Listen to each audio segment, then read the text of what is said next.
这才是毁尸灭迹最高效的办法。只见男人在金属球上轻轻一点，紧接着下一秒，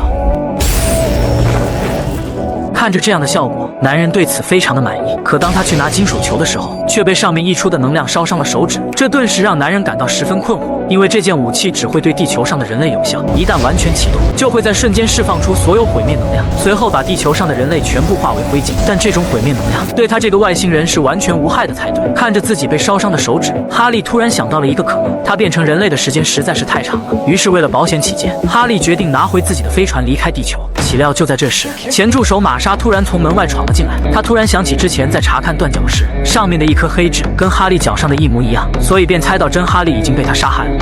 I don't know what you are, but I know what you're not. You are not my friend.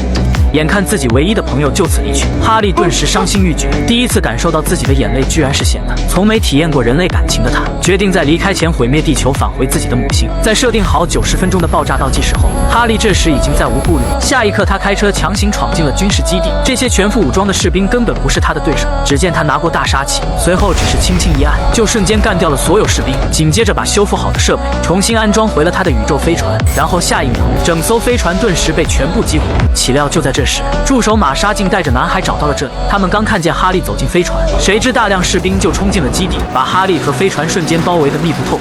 随后无数子弹顿时向飞船倾泻而出，但却根本伤害不到飞船丝毫，反而被哈利挨个点冰点将全部干掉。